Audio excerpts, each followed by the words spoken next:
Imaginen el silencio absoluto de una noche de verano del año 52 antes de nuestra era. Solo el susurro del viento en las copas de los robles y el relinchar lejano de caballos perturban la paz de la tierra gala, y de repente el estruendo de miles de sandalias sobre las piedras del camino ancestral. El polvo se alza en columnas hacia el cielo estrellado. Son las legiones de César que marchan.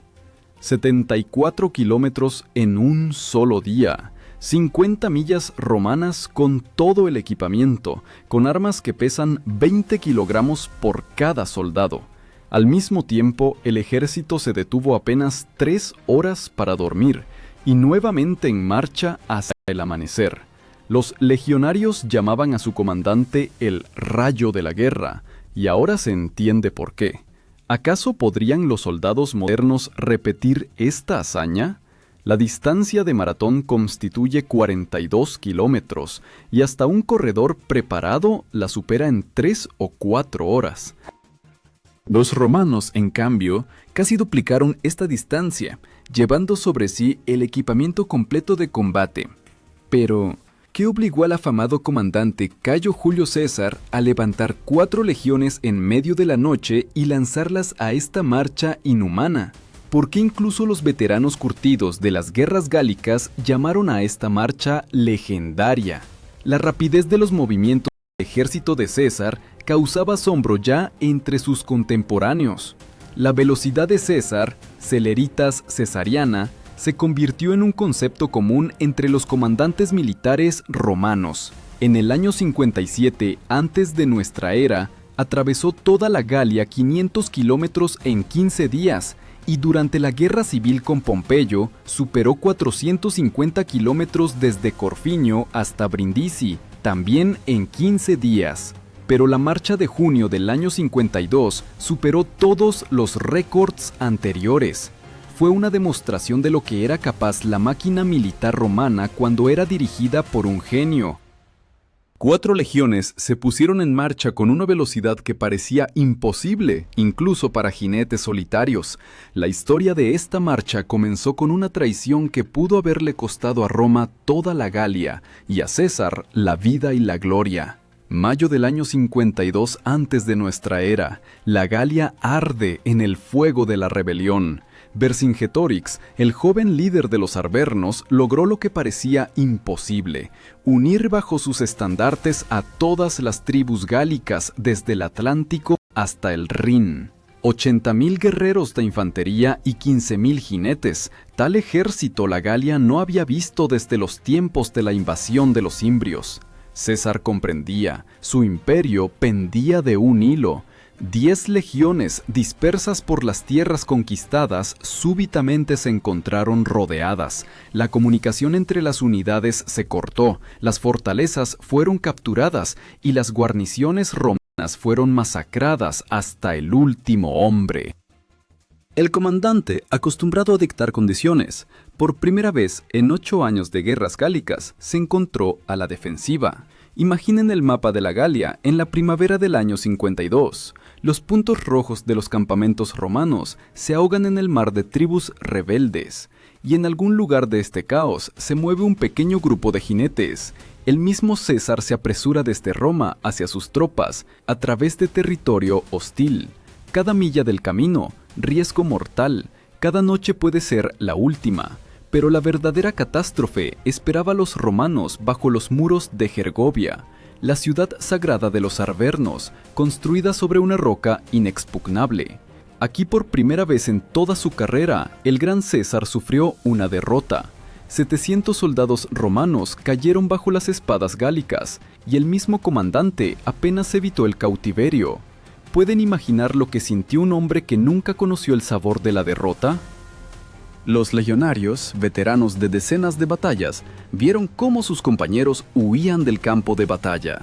El águila sagrada de la legión, casi cayó en manos de los bárbaros. Fue un momento en que el destino del imperio se balanceaba en el filo de la espada. Fue entonces cuando Vercingetorix cometió el error estratégico que le costó la guerra y la libertad. En lugar de perseguir a los romanos en retirada, decidió aplicar la táctica de quemada. El comandante Galo ordenó destruir todas las reservas de alimentos, quemar ciudades y pueblos, convirtiendo la tierra natal en un desierto.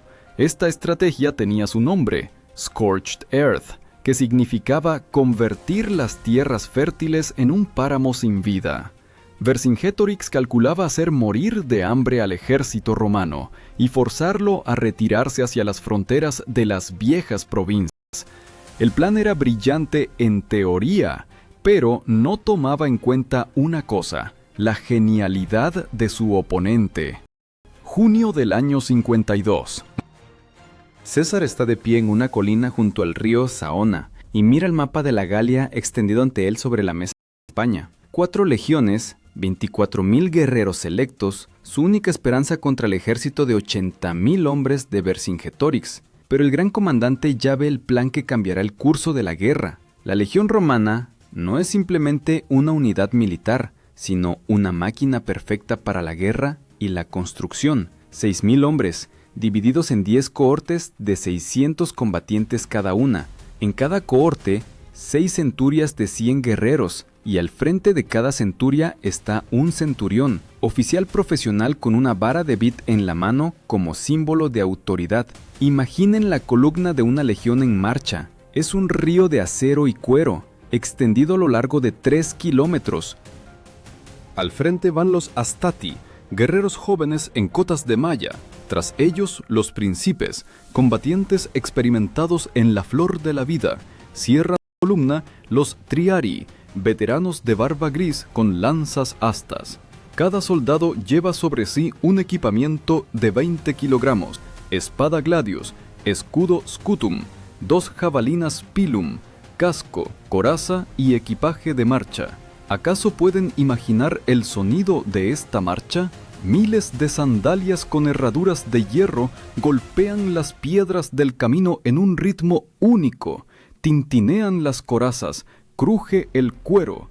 Es la música de la grandeza romana y causa terror a todos los que la escuchan. Pero en aquel terrible junio del año 52, esta máquina amenazante se encontró al borde de la destrucción. Vercingetorix tendió una trampa en el cruce del Loira, el único camino hacia las tribus aliadas de los Edúos.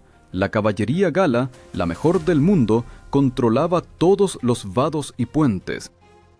Cada intento de forzar el río se convertía en una carnicería sangrienta. Fue entonces cuando César tomó la decisión que parecía una locura incluso a sus ayudantes más cercanos. El comandante reunió el consejo de guerra y anunció: mañana al amanecer el ejército parte en marcha forzada hacia las tierras de los Edúos. El camino tomará no 3 días como de costumbre, sino un solo día. 74 kilómetros por senderos montañosos, bajo el sol abrasador, sin paradas para descanso. Los legados, oficiales superiores de las legiones, se miraron con inquietud. Incluso los veteranos más curtidos nunca habían realizado semejantes marchas, pero César ya veía todo el plan completo. Mientras Vercingetorix espera a los romanos en los cruces del Loira, las legiones rodearán al ejército galo por el flanco y asestarán el golpe donde no los esperan. Cada hora de demora podía costarle a Roma la Galia y al mismo César la vida y la gloria. En la tarde del 27 de junio del año 52 antes de nuestra era, en el campamento romano a orillas del Elaber, resonó el sonido de las bucinas, cuernos de bronce que convocaban a los legionarios a formación.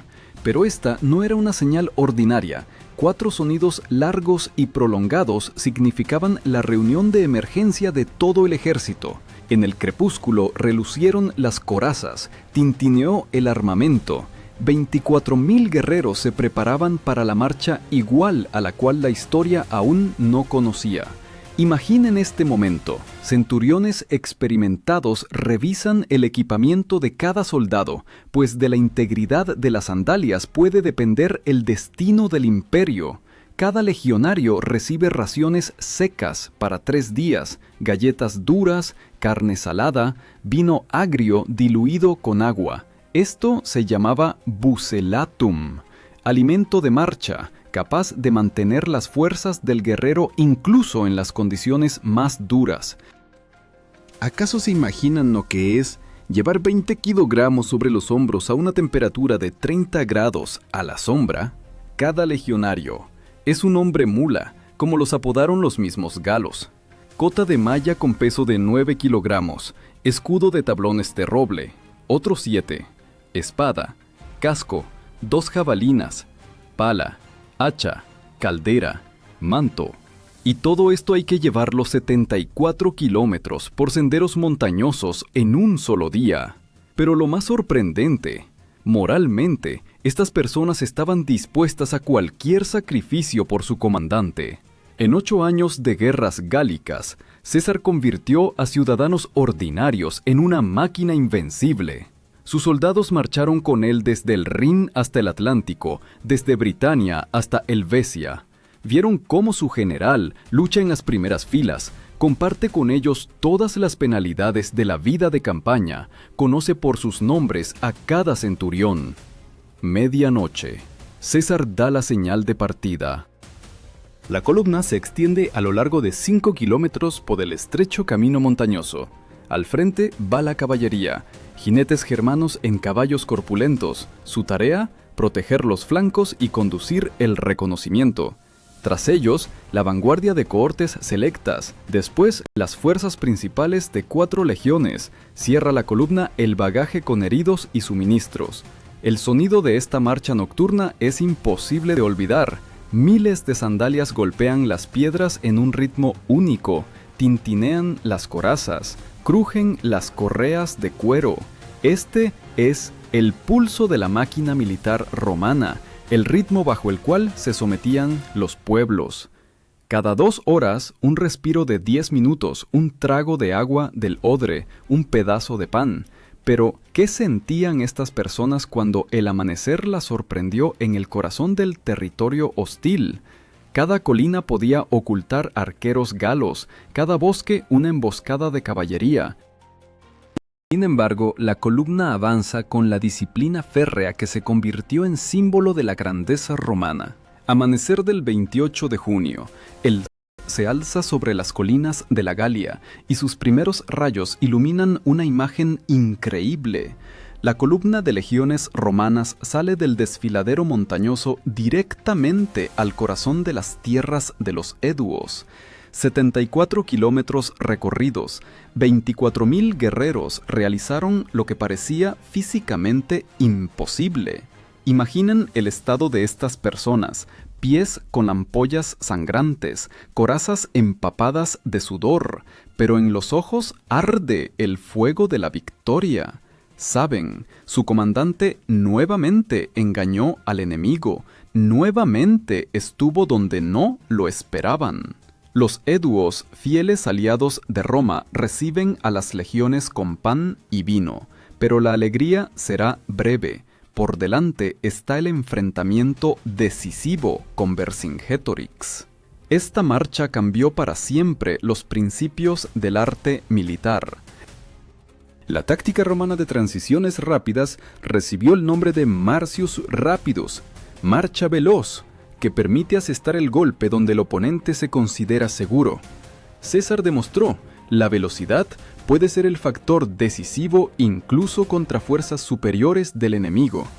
¿Acaso comprenden qué impacto psicológico produjo esto en los galos? Apenas ayer Vercingetorix controlaba los cruces de Loira, estaba seguro de su ventaja, y hoy las águilas romanas ondean en las tierras de los Eduos, a 100 kilómetros del lugar donde las esperaban. Fue un golpe no solo a la estrategia gálica, sino también a la fe de los bárbaros en la invencibilidad de su líder. Las consecuencias de esta marcha se manifestaron en unas pocas semanas. Vercingetorix, habiendo perdido la iniciativa estratégica, se vio obligado a retirarse a la fortaleza de Alesia. Allí, sobre la roca inexpugnable, se representó el acto final de la tragedia gálica, el asedio que decidió el destino de toda la Galia por 5 siglos adelante. El mismo César escribió sobre esta marcha como el momento decisivo de la campaña. Los historiadores aún debaten.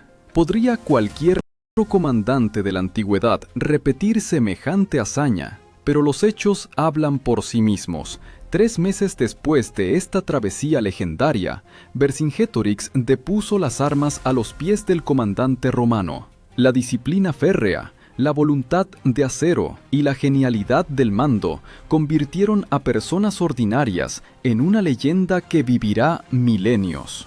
Septiembre del año 52 antes de nuestra era.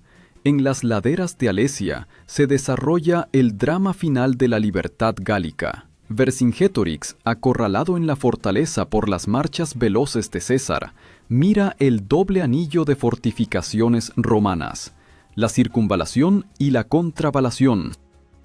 Estos terraplenes de tierra con extensión de 18 kilómetros convirtieron la fortaleza inexpugnable en una trampa gigantesca. Imaginen la magnitud de este asedio: 70.000 galos encerrados en la fortaleza, y desde afuera se acerca un ejército de liberación de 250.000. Entre ellos, 10 legiones romanas, que en menos de un mes construyeron un sistema doble de fortificaciones con torres, fosos y empalizadas. Es una maravilla de ingeniería igual a la cual no conoció la antigüedad. ¿Acaso comprenden la magnitud de la catástrofe que se desató aquí? En pocos días de batalla bajo los muros de Alesia, murieron más galos que en todos los 8 años anteriores de guerra. La flor de la nobleza gálica cayó bajo las espadas romanas, y el mismo Vercingetorix, para salvar los restos de su pueblo, se presentó en el campamento romano y depuso las armas a los pies de César. Este gesto puso fin no solo a la rebelión, sino también a la independencia de la Galia por 500 años adelante. El país más rico de Europa se convirtió en provincia romana. Su oro fluyó hacia las arcas de la República, y sus guerreros llenaron las filas de las legiones. 1 millón de galos fue vendido como esclavos, otro millón murió en combates. Tal fue la cuenta de esta guerra. Pero la legendaria marcha de 74 kilómetros cambió no solo el destino de la Galia, revolucionó el arte militar. El principio de Marcius Rapidus entró en los reglamentos de todos los ejércitos europeos, desde las campañas de Alejandro Suvorov hasta la Blitzkrieg de la Segunda Guerra Mundial. En todas partes se ven ecos de la táctica de César. Los arqueólogos aún encuentran rastros de esta marcha: sandalias romanas cáligas desgastadas, fragmentos de equipamiento militar, monedas con la imagen del cautivo galo. En los museos de Francia se conservan puntas de hierro de los pilum, jabalinas que llevaban los legionarios durante su travesía inhumana. Los militares modernos aún estudian esta marcha como modelo de movilidad estratégica. Los principios establecidos por César se convirtieron en la base de las doctrinas de respuesta rápida, desde las tropas aerotransportadas hasta las fuerzas especiales. 74 kilómetros en un día es más que una operación militar, es símbolo de la voluntad humana, capaz de superar cualquier obstáculo por una gran meta. La historia recuerda a muchos comandantes, pero solo unos pocos lograron convertir lo imposible en inevitable. 2000 años después, los arqueólogos encuentran en la tierra de Borgoña suelas gastadas de sandalias romanas cáligas, fragmentos de hebillas de hierro, pedazos de ánforas de arcilla. Cada hallazgo, testigo silencioso de aquella marcha legendaria que cambió para siempre el rostro de Europa. 74 kilómetros en un día se convirtieron en símbolo de la grandeza romana, en patrón de lo que es capaz la voluntad humana sometida a una mente genial. Imaginen el mapa de la Francia moderna. Desde Lyon hasta Dijon se extiende una autopista por la que corren miles de automóviles. Pero hace 2000 años, por estas mismas tierras pasó una columna de legionarios que realizaron una hazaña igual a la cual no conoció la historia militar. Su marcha veloz decidió el destino no solo de la Galia, sino de toda Europa occidental por siglos adelante. ¿Acaso comprenden la magnitud de lo que ocurrió como resultado de esta travesía? 500.000 kilómetros cuadrados. el territorio de la Francia moderna, entró para siempre en la composición del Imperio Romano. 1 millón de galos fue vendido como esclavo, otro millón murió en batallas. De oro llevaron a Roma tanto que su precio cayó 25% con relación a la plata. Esta marcha hizo de César el hombre más rico de su tiempo y le dio un ejército leal hasta la última gota de sangre. 7 años después de Alesia, estos mismos legionarios cruzarán el Rubicón y convertirán la república en imperio. La historia de Roma, y por tanto de toda la civilización occidental, fue reescrita en un solo día de marcha inhumana. Las academias militares de todo el mundo aún estudian los principios de celeritas cesariana, la rapidez de César.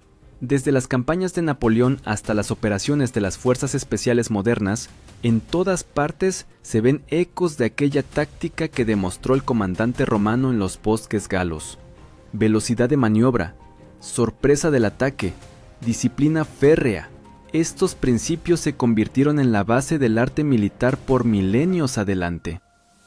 Los maratonistas modernos corren 42 kilómetros en 2 o 3 horas, pero imaginar un ejército de 24,000 personas que superó casi el doble de distancia con equipamiento completo parece imposible. Y sin embargo, ocurrió. En aquella calurosa noche de junio del año 52 antes de nuestra era, cuando la historia dio un giro brusco bajo el sonido de miles de sandalias romanas. 74 kilómetros en un día es más que una operación militar, es la prueba de que no hay nada imposible para personas unidas por una